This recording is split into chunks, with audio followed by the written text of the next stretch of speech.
بسم اللہ الرحمن الرحیم۔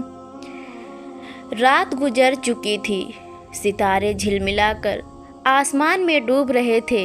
جیا بار روشنی بڑھنے لگی تھی، کائنات انگڑائی لے کر بیدار ہو رہی تھی۔ پرکیف اور فرحت بخش ہوا کے تاثر سے کائنات کا ذرہ ذرہ، پتا پتا تر و تازہ ہو کر چمک اٹھا تھا۔ ریگزار کا شبنم سے بھیگا ہوا سفید ریت نہایت پیارا معلوم ہو رہا تھا۔ تمام حجاج، سارا عرب ریگزار ہے، بالکل ایسا معلوم ہوتا تھا جیسا کہ ریت کا سمندر لہریں لے رہا ہو۔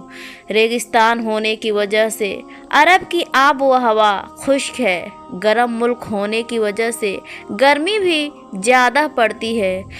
باد سموم یعنی زہریلی ہوا ملک عرب ہی میں چلتی ہے، جو انسانوں کو چشم جن میں مسموم کر کے مار ڈالتی ہے۔ سارے ملک میں ریت کے اس قدر فلک تود ہے کہ کئی میلوں سبزہ کا نشان نظر نہیں آتا، ایک بھی دریا نہیں۔ ریت مسافروں کو اپنے دامنوں میں ایسے چھپا لیتی ہے کہ پھر ان کا پتہ ہی نہیں چلتا۔ اگر عرصہ کے بعد پتہ بھی چلتا ہے تو ان کی ہڈیوں کو جو ریت کے نیچے دبی ہوئی اس وقت نمودار ہوتی ہے جب باد سر ریت کو ایک جگہ سے اٹھا کر دوسری جگہ پھینک دیتی ہے۔ یہی وجہ ہے کہ سیاحان عالم کو اندرون عرب میں جانے کی ضرورت نہیں ہوتی، لیکن یہی ریگزار جو دن میں دوزخ کا نمونہ بنا ہوتا ہے، رات کو اچھا معلوم ہونے لگتا ہے اور صبح کے وقت اس کی دل فریبی اور بھی بڑھ جاتی ہے۔ ہمارے ناول کا آغاز سن 611 یا سن 1 نبوت سے ہے۔ اس وقت تمام حجاج، سارے عرب میں بتوں اور ستاروں کی پوجا کی جاتی تھی۔ تمام عرب کا ہر قبیلہ اور قبیلہ کا ہر فرد بتوں اور ستاروں کا پرستار تھا۔ لیکن یہ عجیب بات ہے کہ بتوں اور ستاروں کو پوجتے ہوئے بھی حشر نشر اور یوم جزا کے قائل تھے۔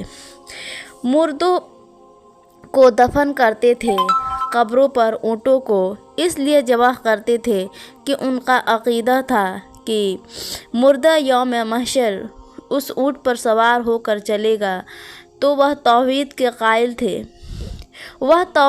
قائل تھے، کائنات کو پیدا کرنے والا مانتے تھے۔